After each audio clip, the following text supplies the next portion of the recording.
Liver anatomy, கல்லீரல் உடற்கூறியல்.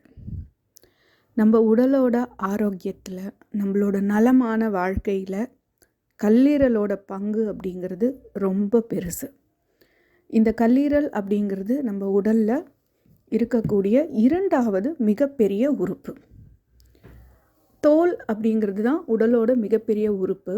அதற்கு அடுத்ததாக நம்ம பார்க்க போகிற மிகப்பெரிய உறுப்பு நம்ம உடலில் அப்படின்னு நம்ம பார்த்தோன்னா அது கல்லீரல் தான். நம்ம தொட்டு பார்க்கும்போது, நம்மளால் தொடும்போது உணரக்கூடிய ஒரு உறுப்பாகவும் இந்த கல்லீரல் இருக்குது.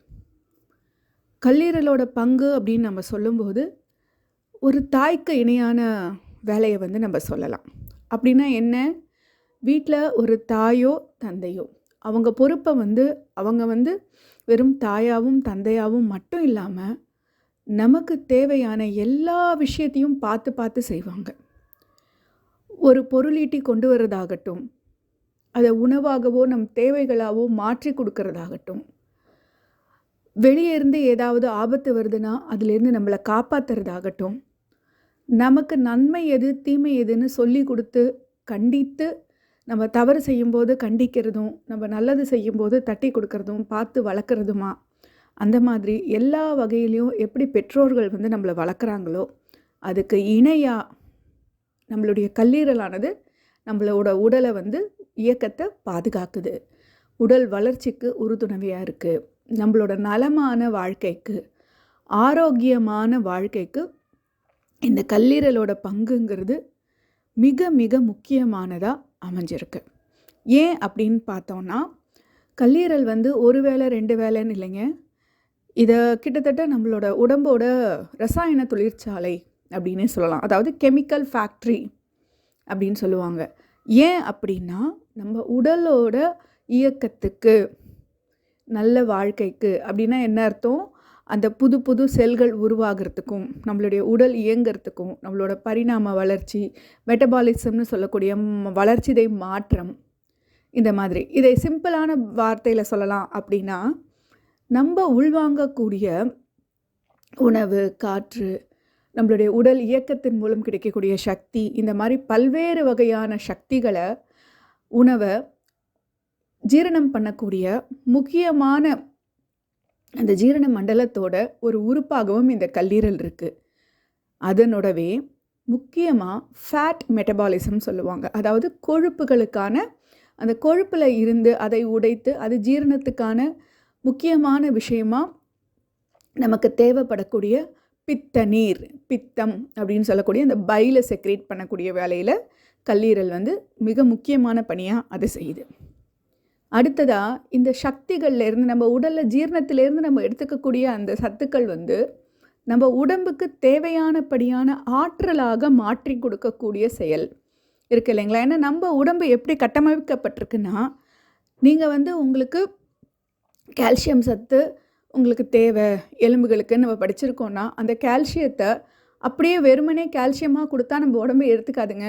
நம்ம உடம்பை ஏற்றுக்கிற மாதிரியான ஒரு பக்குவத்தில் மாற்றி கொடுக்கணும். அப்படி மாற்றக்கூடிய விஷயத்தை கல்லீரல் செய்யுது. இது கால்சியம்னு இல்லை, பல்வேறு விஷயங்களில் நம்ம உடலுக்கு தேவையான வகையில் நம்ம உடம்பில் நம்ம கொடுக்கக்கூடிய அந்த ஆற்றலை நம்ம உடல் ஏற்றுக்கொள்ளக்கூடிய வகையில் உங்களுக்கு வேதி வினைகள் செய்து நம்ம உடம்புக்கு ஏத்தாப்பில் மாற்றி கொடுக்குது. அதே போல் நோய் எதிர்ப்பு சக்தி அப்படின்னு நம்ம பார்க்கும்போது, நம்ம உடம்போட சில தொந்தரவுகள் இருக்குது அப்படின்னா அதுக்கு என்ன மருந்து தேவையோ அந்த விஷயத்தை கல்லீரலே உற்பத்தி பண்ணியும் கொடுக்குது. உதாரணமாக இப்போ காய்ச்சல் இருக்குதுன்னு நம்ம சொல்கிறோம். நீங்கள் மருந்து எடுத்தாலும் காய்ச்சல் குணமாகும், மருந்து எடுக்காமல் நீங்கள் ஒரு நாள் ஓய்வு எடுத்தாலும் காய்ச்சல் குணமாகும். எப்படி? மருந்தே எடுக்கலையே நம்ம. ஆனால் நம்ம உடலே மிகப்பெரிய வைத்தியர், மிகப்பெரிய மருத்துவர். அந்த மருத்துவத்தை பார்க்கக்கூடியவர் யார் நம்ம உடம்புக்குள்ளே அப்படின்னு பார்த்தோன்னா கல்லீரல். நம்ம உடம்பில் ஏற்படக்கூடிய தொந்தரவுக்காக கல்லீரலே மருந்துகளை, அதுக்கு தேவையான பொருட்களை உற்பத்தி செய்து கொடுக்குது. தொந்தரவு ஏன் வருது? ஏதோ ஒரு விஷயம் குறைபாடு இருக்குது, இல்லை ஏதோ ஒரு விஷயம் அதிகப்படியாக இருக்குது, அந்த செயல்பாட்டில் ஏதோ தொந்தரவு இருக்குன்னா அது என்ன அப்படிங்கிறத சரி செய்யக்கூடிய விஷயங்களையும் கல்லீரலோட பங்கு மிக முக்கியமாக இருக்குது. அதே போல் நம்ம எல்லாருக்குமே சக்தின்னு சொல்கிறோம்ல, அது என்ன? பேசிக்காக சயின்ஸ் படி பார்க்கும்போது, இப்போ ஒருத்தர் ரொம்ப சோர்வாக இருக்காங்கன்னா, நீங்கள் ஹாஸ்பிட்டல் கூட்டிகிட்டு போனீங்கன்னா ஃபஸ்ட்டு என்ன பண்ணுவாங்க? ட்ரிப்ஸ் போடுறேன்னு போடுவாங்க. என்னது அது? குளுக்கோஸ் தானே. அந்த குளுக்கோஸோட சக்தி இருக்கு இல்லையா, அந்த குளுக்கோஸையும் அந்த சக்தியையும் நம்ம கல்லீரல் தான் சேமித்து வைக்கிறது. எப்போ தேவையோ அப்போது எடுத்து கொடுக்குது. எப்படி அப்படின்னு நம்ம பார்க்கும்போது, வீட்டில் எல்லாம் நீங்கள் பார்த்தீங்கன்னா அம்மா பாட்டி எல்லாமே நீங்கள் கேள்விப்பட்டிருப்பீங்க, பார்த்துருப்பீங்க. இந்த ஜெனரேஷன் அம்மாக்கள் எப்படின்னு எனக்கு தெரியல. இதுக்கு முந்தைய ஜெனரேஷனில் அம்மாக்களோ பாட்டிகளோ அந்த தேவையை வந்து, வீட்டுக்கான தேவையை வந்து அவங்கக்கிட்ட நீங்கள் செலவு பண்ணுறதுக்கு ஒரு விஷயத்தை நீங்கள் கொடுத்தீங்க அப்படின்னா, அது பணமோ பொருளோ அந்த நேரத்தில் தேவையானதை உபயோகம் பண்ணிவிட்டு மீதி விஷயத்தை அவங்க தன்னுடைய இடங்களில் சேர்த்து வச்சுருப்பாங்க. சிறுவாடு அப்படின்னு சொல்லுவாங்க. அப்படின்னா என்னென்னா, குட்டி குட்டியாக உண்டியலில் போட்டு வைக்கிற மாதிரி. உண்டியலில் வைக்க மாட்டாங்க. அவங்க எந்த இடத்துல புழங்குறாங்களோ, மேக்சிமம் அம்மாக்கள் எல்லாம் சமையலறையில் இருப்பாங்க. அந்த காலத்தில் சமையலறையில் தான் அவங்களோட உலகமாகவே இருக்குன்னா, அங்கே இருக்கிற டப்பாவில் ஏதோ ஒரு டப்பாவில், இங்கே நீங்கள் திடீர்னு ஒரு அவசரமாக எனக்கு ஒரு 5000 ரூபாய் வேணும்னு கேட்டிங்கன்னா 5 நிமிஷத்தில் 10 இடத்துல இருந்து அந்த 5000 ரூபாய் எடுத்து உங்களுக்கு கொடுத்துருவாங்க. ஏன்னா அவங்களுடைய அந்த செயல்பாடு அப்படி. அதாவது எனக்கான எதிர்கால தேவை அப்படிங்கிறதுக்காக சிக்கனமாக பயன்படுத்தி சிறுக சிறுக சேமித்து வச்சுருப்பாங்க. ஒரு எமர்ஜென்சிக்கு எடுத்து கொடுப்பாங்க. கிட்டத்தட்ட நம்மளோட கல்லீரலும் அதே மாதிரியான ஒரு செயல்பாடை தான் இந்த குளுக்கோஸ் விஷயத்தில் செய்யுது. என்ன பண்ணுது? நம்ம நடமாடுறதுக்கு, நம்ம பேசுகிறதுக்கு, நடக்கிறதுக்கு, பார்க்குறதுக்குன்னு எல்லா விஷயத்துக்கும் அடிப்படை சக்தி அப்படின்னு நீங்கள் பார்க்கும்போது அந்த செல்களோட செயல்பாடுகளுக்கான சக்தி உணவுன்னு நம்ம பார்த்தா இந்த குளுக்கோஸு தான் உணவாக சொல்லுவோம். அந்த குளுக்கோஸை என்ன பண்ணுதுன்னா, நம்ம உடம்புக்கு தேவையான அளவு எடுத்துக்கிட்டு, அதாவது இன்றைக்கி இந்த வேலை செய்ய போகிறோம், அதுக்கான சக்தி இவ்வளோ அப்படிங்கிறத எடுத்துக்கிட்டு மீதம் இருக்கிறத கிளைக்கோஜன்களாக குட்டி குட்டி பேக்கெட்ஸாக போட்டு பத்திரமாக சேர்த்து வைக்கும். எங்கே வைக்கும் அப்படின்னு பார்த்தீங்கன்னா, நம்ம தோலுக்கு அடியில் அந்த மசில்ஸ் சொல்லுவோம் இல்லையா, தசைகள், மாம்சம்னு சொல்லுவோம். அந்த கொழுப்பு நிறைந்த பேக்கேஜுகளாக எங்கே வைக்கும்னா தோலுக்கு அடியில், அடிப்போஸ் டிஷ்யூ அப்படிங்கிற இடத்துல கொண்டு போய் பத்திரமாக சேர்த்து வைக்கும். இப்போ நிறைய பேருக்கு இந்த ஒபீஸாக இருக்கிறாங்க, ரொம்ப குண்டாக இருக்காங்க அப்படிங்கலாம் பார்த்தீங்கன்னா, அவங்க வந்து இந்த மாதிரி சேர்த்து வச்ச சக்தியை அவங்க யூஸே பண்ணலைன்னு அர்த்தம். அந்த மாதிரி எக்ஸஸ் கொழுப்புகளாக கொண்டு போய் அங்கங்கே சேர்த்து வச்சிடும். எப்போ உடம்புக்கு தேவைப்படுதோ, உதாரணமாக நம்மளுடைய உடல்நிலை சரியில்லாத நேரத்தில் நம்மளால் உடலுக்கு உணவு கொடுக்க முடியல, இல்லை ஏதோ ஒரு காரணத்துக்காக நமக்கு அதிகமான சக்தி தேவைப்படுது. இப்போ சாதாரணமாக நடக்கக்கூடிய ஒரு நடந்து போகிற விஷயத்துக்கோ வந்து உங்களுக்கு சக்தி கம்மியாக இருக்குன்னா, அதே ஒரு ரன்னிங் ரேஸ் போகிறீங்கன்னா உங்களுக்கு சக்தி அதிகமாக தேவைப்படும். அந்த மாதிரி நம்மளுடைய வேலை பளு அதிகமாக இருந்துச்சுன்னா நமக்கு சக்தி அதிகமாக தேவைப்படும். அந்த மாதிரி நேரத்தில் நம்ம உடலில் நம்ம உணவு மூலமாக கொடுக்கும்போது அதை தீர்த்துக்கும். இல்லை பத்தலை, இன்னும் சக்தி வேணும்னா எங்கேருந்து கொடுக்கும்? இந்த கிளைக்கோஜனை எல்லாம் மாற்றி குளுக்கோஸாக மாற்றி நம்மளுக்கு சக்தியாக ஃபுட்டாக கொடுத்துரும்.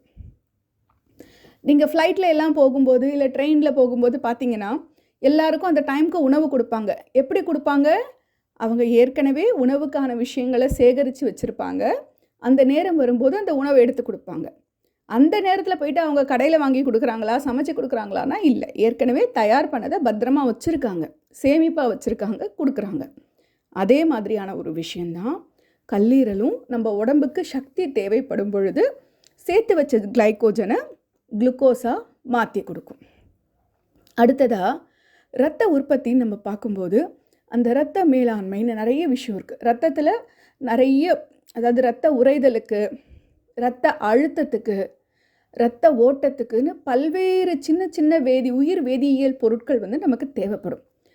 அது படிக்கணுன்னா நமக்கு அது தனியாக 2 மணி நேரம் கிளாஸ் வரும். ஸோ இன்றைக்கி இப்போதைக்கு நீங்கள் இதை புரிஞ்சுக்கோங்க. நம்ம ஒன்றொன்னா அடுத்தடுத்த வீடியோக்களில் அது சார்ந்தும் படிக்கலாம். இப்போதைக்கு இரத்தம் சார்ந்த பல்வேறு செயல்பாடுகளுக்கு இந்த கல்லீரலோட பங்கு மிக முக்கியமானதாக இருக்குது. உதாரணம் சொல்லலாம் அப்படின்னா, கொழுப்பில் கரையக்கூடிய, ஏன்னா இது கொழுப்பு சார்ந்த விஷயங்களை தானே மேலாண்மை பண்ணுது. கொழுப்பில் கரையக்கூடிய விட்டமின்களில் வந்து ஏடி அந்த மாதிரியான விட்டமின்கள், கே விட்டமின், இதையெல்லாம் வந்து இது சேகரித்து அப்சார்ப் பண்ணி வச்சுக்குது, சேர்த்து வைக்குது. அப்போ எந்த நேரத்தில் இது உங்களுக்கு உதவியாக இருக்கும் அப்படின்னா, ஒரு உதாரணம் சொல்லும்போது, ரத்தம் வந்து எங்கேயோ அடிபட்டுருது, ரத்தம் வந்து வெளியேறிட்டே இருக்குது. அப்போ அந்த நேரத்தில் ரத்தம் உறையணும் இல்லையா? ஒரு கட்டத்துக்கு மேலே அது வந்து உறைஞ்சா தானே வருது, நின்றுடும் இல்லையா, நிற்கணும் இல்லையா? அந்த நிற்கக்கூடிய செயலில் ஒரு புரதம் தேவைப்படுது. விட்டமின் கேயோட பங்கும் இருக்குன்னா, அந்த புரதத்தையும் சரி, அந்த உறையக்கூடிய விஷயத்தையும் சரி, விட்டமின் கேவையும் சரி பாதுகாத்து சேமித்து கொடுக்கக்கூடிய வேலையும் கல்லீரல் பார்த்துக்குது. அடுத்ததாக இப்போ நம்ம ஏற்கனவே பார்த்தோம் பித்த நீரை உற்பத்தி பண்ணுதுன்னு.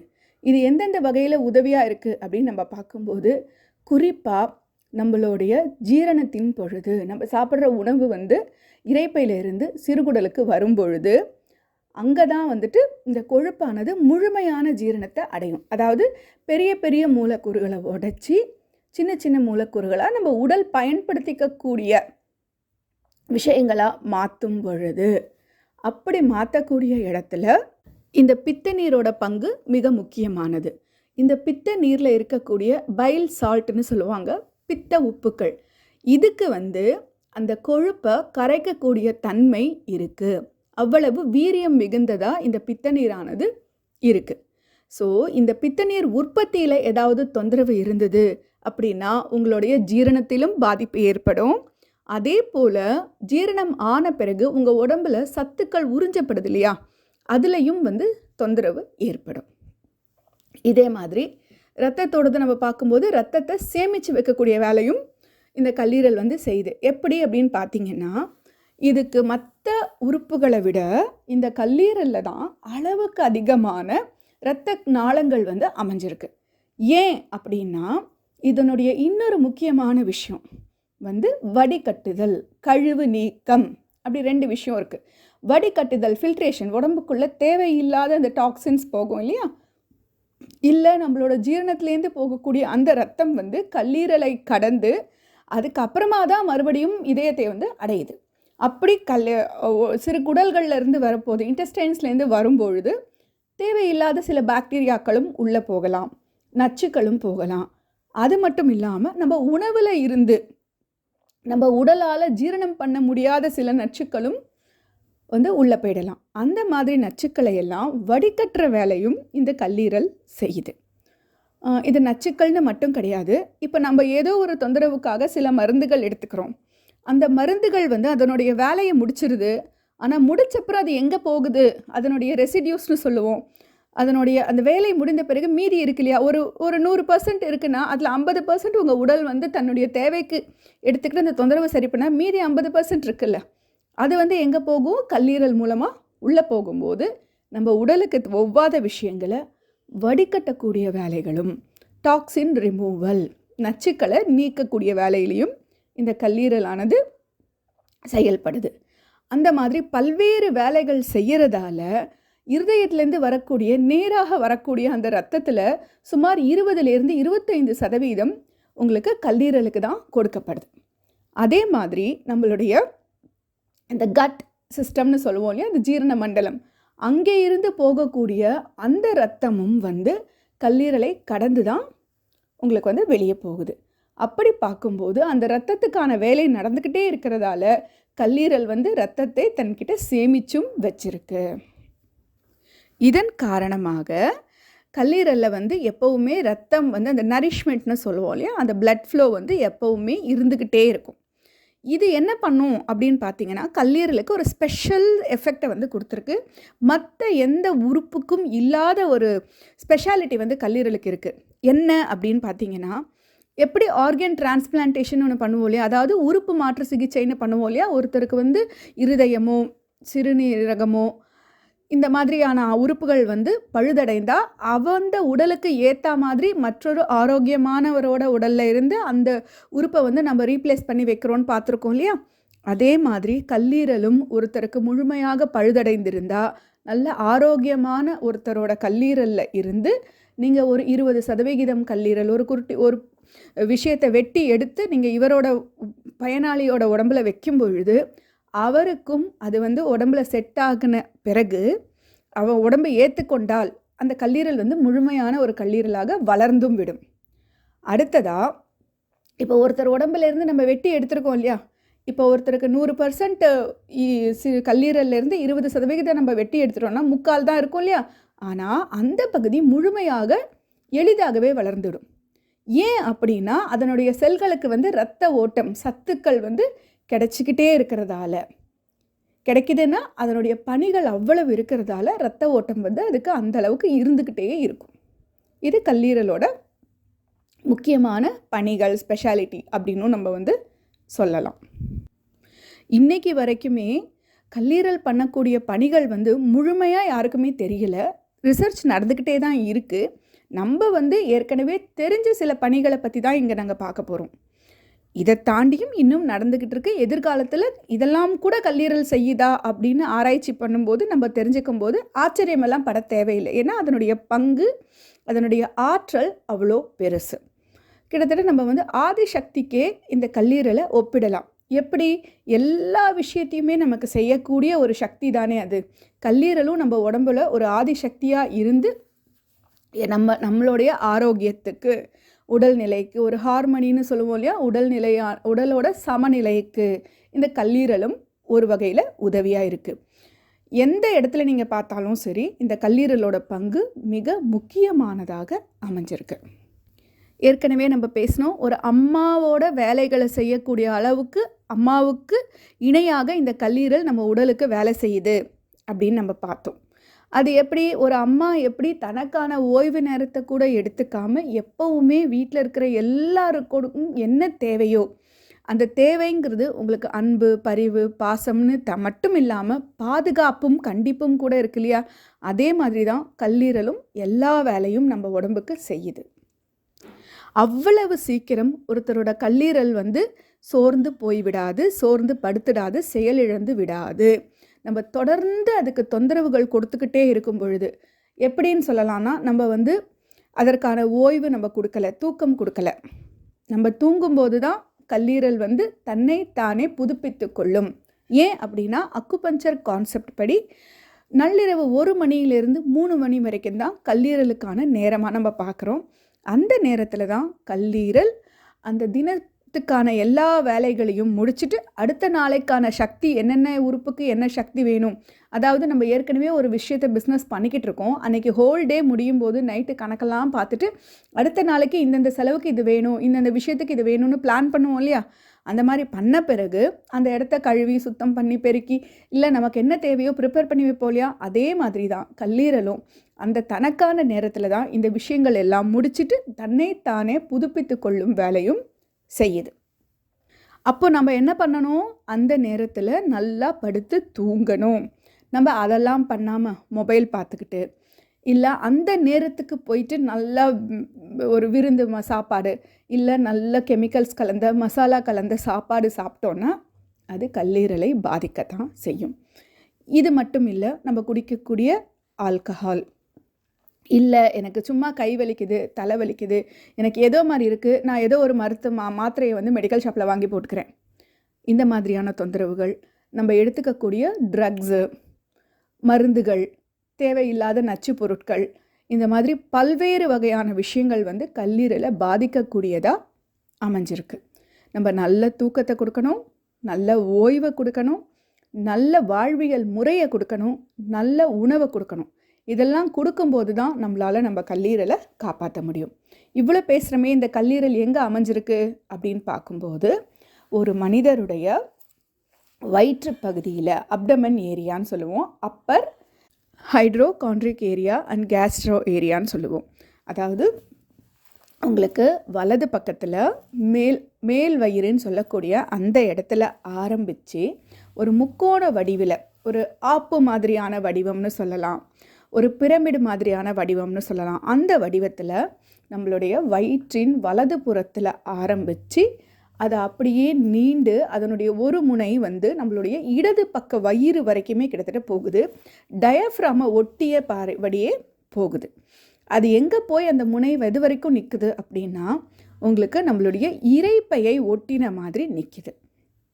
அடுத்ததாக அந்த போகக்கூடிய வழியில் டயஃப்ராம் மட்டும் இல்லை, நம்மளுடைய கிடைமட்ட பெருங்குடலும் அமைஞ்சிருக்கு. இந்த கல்லீரலுக்கு கீழே நீங்கள் பார்க்கும்போது ஒரு குட்டி பேக் மாதிரி இருக்கும். நீங்கள் அந்த உருவத்தை பார்க்கும்போது, அந்த கல்லீரலோட படத்தை நீங்கள் பார்க்கும்போது சின்ன பேக் மாதிரி க்ரீன் கலரில் அடையாளத்துக்காக போட்டிருப்பாங்க. அது என்ன அப்படின்னு பார்த்தோன்னா, அது பித்தப்பை. இது என்ன பண்ணும்? கல்லீரல் உற்பத்தி பண்ணக்கூடிய அந்த பித்த நீரை சேகரித்து வைக்கும், செறிவூட்டப்பட்டதாக மாற்றி வைக்கும். அதாவது கல்லீரலில் இருந்து உற்பத்தி ஆகக்கூடிய அந்த பித்த நீர் வந்து ரொம்ப கான்சன்ட்ரேட்டடாக இருக்குமா. அதாவது உடல் ஏற்றுக்கக்கூடிய தன்மையில் இருக்காது. அந்த ஏற்றுக்கக்கூடிய தன்மையை வந்து சரி பண்ணி கொடுக்கக்கூடிய வேலையை இந்த பித்தப்பை செய்யும். இந்த பித்தப்பை வந்து என்ன பண்ணும்? பித்த நீரை செறிவூட்டும், பித்த நீரை சேமித்து வைக்கும். அது மட்டும் இல்லாமல் உங்களுக்கு உடலுக்கு தேவையான பொழுது தன்னுடைய சுருங்கி விரியும் தன்மை மூலம் இதை வந்து சிறுகுடலுக்குள்ளே செலுத்தவும் செய்யும். இது வந்து பித்தப்பைக்கான முக்கியமான வேலை. நம்ம அக்குபஞ்சர் கான்செப்ட் படி கல்லீரலும் பித்தப்பையும் இணை உறுப்புகளாக அமைஞ்சிருக்கு. கல்லீரல் அப்படிங்கிறது இன் உறுப்பாகவும், பித்தப்பை வந்து யாங் உறுப்பாகவும், இந்த இரண்டு உறுப்புகளுமே மரபூதம் அல்லது ஆகாய பூதம்னு சொல்லக்கூடிய அந்த பூதத்தை சார்ந்ததாக அமைஞ்சிருக்கு. இந்த கல்லீரல் எங்கே அமைஞ்சிருக்குன்னு பார்த்துட்டோம். இதனுடைய ஸ்ட்ரக்சர் எப்படி இருக்குது, இதனுடைய வேலைகள் என்னென்ன அப்படிங்கிறத தொடர்ந்து நம்ம அடுத்தடுத்த வகுப்புகளில் பார்க்கலாம். இன்றைக்கி இறுதியாக கல்லீரல் சார்ந்த என்னென்ன தொந்தரவுகள் வருது அப்படிங்கிறத ஒரு அவுட்லைன் பார்க்கலாம். அதாவது முக்கியமாக இது வந்து ஃபேட் மெட்டபாலிசம் அப்படிங்கிற விஷயத்தில் செயல்படுறதால நம்ம வந்து நிறைய பேர் கேள்விப்பட்டிருப்பீங்க, fatty liver stage 1, stage 2, stage 3 அந்த மாதிரி நிறைய நீங்கள் அந்த ஸ்கேன் எடுக்கும்போது நீங்கள் பார்க்கலாம். அது ஒன்றும் இல்லைங்க, இந்த கல்லீரலோட செயல்பாடில் தொந்தரவு வரும்போது அந்த கொழுப்பு சார்ந்த அந்த கொழுப்பை சரிவர உடைக்க முடியாமல் உடம்புக்கு ஏற்ற மாதிரி மாற்ற முடியாத சூழ்நிலைகளில் அந்த கொழுப்பானது கல்லீரலோட அந்த செல் மேலே அது படிமமாக படிஞ்சிரும். அதை தான் வந்து ஃபேட்டி லிவர் அப்படின்னு சொல்லுவாங்க. இது வந்து நம்மளுடைய உடல் உழைப்பால், நம்மளுடைய வாழ்வியல் முறைகளால், சரியான உணவால் நம்மளால் இதை ஸ்டேஜ் 1ல் ஸ்டேஜ் 2ல் அதாவது அந்த ஆரம்ப நிலைகளில் நம்மளால் சரி செய்திட முடியும்.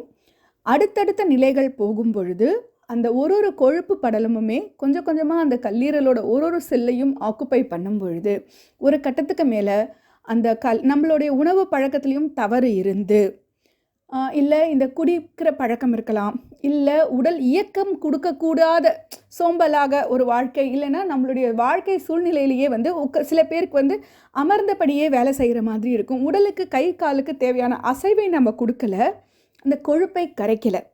அந்த மாதிரியான சூழ்நிலைகள்லையும் தொடர்ந்து நம்ம அதே மாதிரி ஒரு வாழ்வியலை நம்ம தொடரும் பொழுது இந்த கல்லீரல் ஃபேட்டி லிவர் அப்படிங்கிறது கொஞ்சம் கொஞ்சமாக அந்த லிவரோட செல்களை ஒன்றொன்னா செயலிழக்க செய்து அழித்து கடைசியில் liver cirrhosis, liver dysfunction, liver cancer இந்த மாதிரியான தொந்தரவுகளை கொண்டு போய் நிறுத்தி விட்டுரும். இதில் லிவர் சிரோசிஸ் அப்படிங்கிறது தான் லிவரோட ஒரு செல்லும் செயலிழந்து போகக்கூடிய ஒரு நிலை. இந்த நிலையில் வந்துட்டு நம்ம மீண்டு வருவதுங்கிறது நம்மளுடைய தொடர் முயற்சியில் மட்டும்தான் நடக்கும். நம்மளுடைய வாழ்க்கை முறையே நம்ம டோட்டலாக மாற்றணும். அதுக்கப்புறம்தான் அதுக்கான விஷயங்களை நம்ம மீட்டு எடுக்க முடியும். அந்த அளவுக்கு நம்ம உடலை எடுத்துகிட்டு போகாமல் நம்ம கல்லீரலை பத்திரமா பார்த்துக்குவோம். இது மட்டும் இல்லை, இன்னும் நிறைய கல்லீரல் சார்ந்த தொந்தரவுகள் இருக்குது. ஸோ நம்ம ஏற்கனவே கல்லீரல் சார்ந்து என்னென்ன பணிகள் பண்ணுதுன்னு பார்த்தோம் இல்லையா, அது எல்லாத்தையுமே டீட்டெயிலாக அடுத்தடுத்த வீடியோக்களில் பார்க்கலாம். நன்றி.